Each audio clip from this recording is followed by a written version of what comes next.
ایک اور موقع پہ نبی اکرم صلی اللہ علیہ وسلم لوگوں کی موجودگی میں سجدے والی آیت پڑھتے اور سجدہ کرتے، تو ہم بھی آپ کے ساتھ اس طرح سجدہ کرتے کہ پیشانی رکھنے کی جگہ بھی نہ ملتی جس پر سجدہ کرے. مطلب صحابہ کثرت سے سجدہ کرتے، اور جب اتنے کثرت سے صحابہ اجتماع میں موجود ہیں، مطلب یہ نماز نہیں ہے ایسے ہی بیٹھے تھے اور اللہ کے رسول کچھ بیان کر رہے تھے، ظاہر سی بات ہر آدمی وضو کے ساتھ نہیں بیٹھتا، لیکن جب بھی آپ نے پڑھا کوئی ایک صحابی کا بھی خول نہیں کہ میں اٹھ کے گیا وضو کرنے کے لیے پھر میں نے آ کے سجدہ کیا، نہیں، سب نے اسی وقت سجدہ کر لیا. پتہ چلا اور جگہ جہاں ملی وہاں کر لیا، پیشانی رکھنے کو جگہ نہیں تھی تو پیٹھ پر رکھ کے کر لیا، سواری پہ جو لوگ تھے انہوں نے اپنے ہاتھوں پر کر لیا، اور سواری جس ڈائریکشن میں تھی وہ لوگوں نے وہ ڈائریکشن میں کر لیا. یہ فتح مکہ کے دن ہوا تو پتہ چلا ڈائریکشن بھی نہیں ہے اور وضو کا بھی اس میں شرط نہیں ہے، تو آپ بغیر وضو کے بغیر قبلہ رخ ہو کے بھی سجدہ تلاوت کر سکتے ہیں. اس بات کو آپ جو ہے یاد رکھیں، ٹھیک ہے. تو بہرحال ہم کو ان حدیثوں سے پتہ چلا کہ اتنی کثرت سے لوگوں نے سجدہ کیا، سجدہ تلاوت تو ظاہر سے وضو بھی نہیں تھا اور ڈائریکشن بھی وہاں نہیں تھی. اسی طرح امام شافعی رحمۃ اللہ علیہ فرماتے اور کہتے ہیں کہ جو بے وضو شخص آیت سجدہ سنے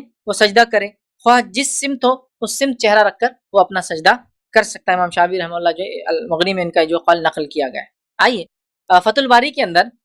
حافظ ابن حجر العسقلانی رحمۃ اللہ علیہ کہتے فرماتے جب وضو کرنا مشکل ہو اس روایت سے بغیر وضو کی سجدہ تلاوت، مطلب اوپر والی روایتوں سے بغیر وضو کے سجدہ تلاوت کرنے کے جواز پر استدلال کیا جا سکتا ہے. اوپر والی جو حدیث ہم نے دیکھی اس سے وہ کہہ رہے ہیں کہ ہم بغیر وضو کے یہ کام کر سکتے ہیں. تو اس سے معلوم ہوا کہ اگر مشقت ہو، مشکل ہو، وضو کرنا ممکن نہ ہو، کرنا تو یہ چاہیے کہ باوضو ہو کر قبلہ رخ ہو کر ہر عبادت کو ہم کریں، لیکن چونکہ اس عبادت میں کنڈیشن اور شرط نہیں ہے تو لہٰذا اگر ایسا ہو جائے تو کوئی حرج نہیں، لیکن کوئی وضو کے ساتھ کرے، قبلہ رخ ہو کر کرے، یہ افضل اور بہتر ہے. یاد رکھیں، ٹھیک ہے، میں اس کا انکار نہیں کر رہا ہوں لیکن ضروری اور کنڈیشن نہیں ہے، یاد رکھیں. اسی طرح امام زہری رحمۃ اللہ علیہ فرماتے اور کہتے ہیں کہ سجدہ تلاوت کے لیے طہارت ضروری ہے. اگر کوئی سفر کی حالت میں نہ ہو بلکہ گھر پر ہو تو سجدہ قبلہ رخ ہو کر کیا جائے، اور سواری پر قبلہ رخ ہونا ضروری نہیں ہے، جدھر بھی رخ ہو ادھر کر لیا جائے. وہ کہہ رہے اگر آپ سفر میں نہ ہو، گھر پر ہو تو باوضو ہو کر ہی سجدہ کریں اور قبلہ رخ کریں، لیکن وہ کہتے ہیں آپ سفر میں ہو،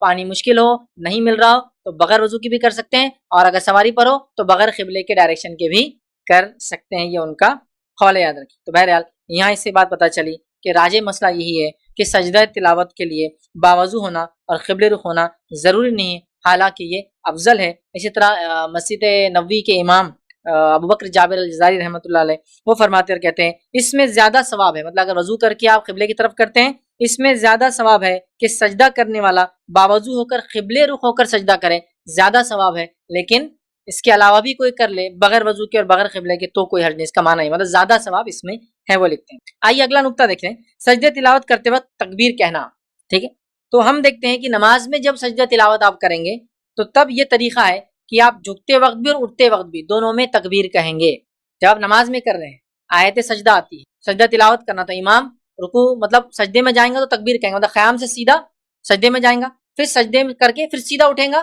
اللہ اکبر کہے گا، دو اللہ اکبر ہوں گے، اللہ اکبر کہیں گا، سجدے میں جائیں گا، پھر اللہ اکبر کہیں گا، واپس اٹھ جائیں گا اور پھر قیام کو کنٹینیو کریں گا. اس بات کو ہم ذہن میں رکھے، یاد رکھیں. ٹھیک ہے، اس تعلق سے ایک روایت ملتی ہے کہ نبی اکرم صلی اللہ علیہ وسلم کا طریقہ تھا کہ آپ جھکتے وقت اور اٹھتے وقت اللہ اکبر کہتے تھے، جب سجدے سے سر اٹھاتے تو بھی اللہ اکبر کہتے تھے، مطلب جھکتے وقت بھی کہتے تھے اور اس کے بعد جب اٹھتے تھے تب بھی آپ اللہ اکبر کہتے تھے. اور یہ روایت یاد رکھیے ترمذی کی ہے. اسی طرح جو ابو داؤد کی ایک روایت ہے اور روایت کے الفاظ یہ ہے کہ نبی اکرم صلی اللہ علیہ وسلم جو ابن عمر رضی اللہ عنہ فرماتے اور کہتے ہیں کہ اللہ کے رسول صلی اللہ علیہ وسلم ہمیں قرآن سناتے، جب آپ آیت سجدہ کے پاس سے گزرتے تو اللہ اکبر کہتے اور سجدے میں جاتے اور ہم بھی آپ کے ساتھ سجدہ کرتے تھے. ان دو حدیثوں سے پتہ چلا کہ نماز میں امام ہو، قیام میں ہے، سجدہ تلاوت کرنا ہے، اللہ اکبر کہیں گا، سجدہ کریں گا، سجدے سے اٹھتے وقت پھر اللہ اکبر کہیں گا. اور ایک عام آدمی عام حالت میں ہے، ٹھیک ہے، اور وہ سجدہ کر رہا ہے،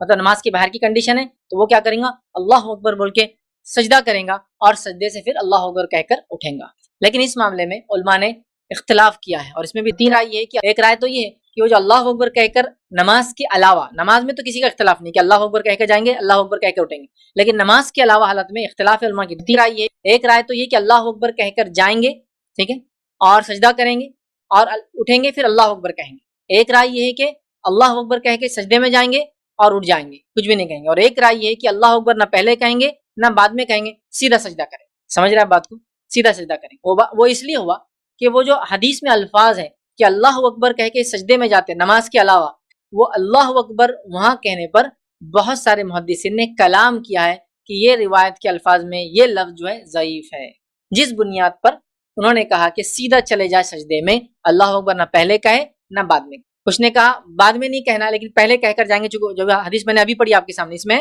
پہلے آپ نے، اور کچھ نے کہا نہیں چونکہ وہ الفاظ ضعیف ہے لہٰذا ہم صرف سجدہ کریں گے. ٹھیک ہے، تو یہ تینوں قول میں نے آپ کے سامنے بہرحال اس معاملے میں رکھ دیے ہیں. اسی طرح آگے بڑھتے ہیں، اگلا مسئلہ دیکھتے ہیں. سجدہ تلاوت کے لیے کیا ہاتھ باندھا جائے گا؟ تو سجدہ تلاوت کے لیے کوئی ہاتھ نہیں باندھا جائے گا، مطلب اللہ اکبر کہہ کر ہاتھ باندھ کے پھر سجدے میں نہیں جائیں گے آپ. کچھ لوگ پوچھتے ہیں کیا سجدے تلاوت کے لیے ہم ایسا اللہ اکبر کرے پھر ہاتھ باندھے پھر سجدے میں جائیں پھر اللہ اکبر کہہ کے؟ نہیں، صرف آپ سجدے میں جائیں گے، رک جائیں گے ادھر، اس میں کوئی تکبیر وغیرہ نہیں ہوں گی. اسی طرح کیا سجدہ تلاوت میں رفع دین ہے؟ تو نہیں، سجدہ تلاوت میں کوئی رفع دین نہیں ہے، سمجھ رہے ہیں؟ رفع دین بھی نہیں ہے، ٹھیک ہے، اور اس کے لیے ہاتھ بھی نہیں باندھنا، نہ ہاتھ اٹھانا ہے نہ ہاتھ باندھنا ہے، سیدھا سجدہ یاد رکھیں. ٹھیک، اسی طرح سجدہ تلاوت کی دعا وہ دیکھ لیتے ہیں. تو سجدہ تلاوت کے تعلق سے جو علماء نے یہ کہا ہے، اس کو نماز کے سجدے پر قیاس کیا ہے اور کہا ہے کہ اس کے اندر آپ چاہے تو کچھ یاد نہ ہو تو سبحان ربی الاعلیٰ جو ہے پڑھ سکتے ہیں. ٹھیک ہے، 3 بار جیسے عام نمازوں میں ہم لوگ پڑھتے ہیں سبحان ربی الاعلیٰ 3 مرتبہ پڑھ لیں کافی ہو جائیں گا. لیکن ماں عائشہ رضی اللہ عنہا کی کچھ روایتیں ہیں جس میں انہوں نے اللہ کے رسول صلی اللہ علیہ وسلم کی رات کی نماز کا ذکر کیا. جو ابو داؤد کی روایت ہے اور فرماتی ہے کہ اللہ کے رسول صلی اللہ علیہ وسلم رات کو سجدہ تلاوت کرتے اور اس میں دعا کرتے اور تکرار کرتے، مطلب اللہ قبول کرے بول کے بہت زیادہ اس دعا کو کرتے. وہ دعا کے الفاظ بھی آپ کے سامنے رکھ دیتا ہوں جو سجدہ تلاوت میں نبی اکرم صلی اللہ علیہ وسلم کیا کرتے تھے، اور دعا یوں ہے، آپ فرماتے اور کہتے سجدہ وجہ للذی خلقہ وشق سمعہ وبصرہ بحولہ وقوتہ. یہ آپ اس میں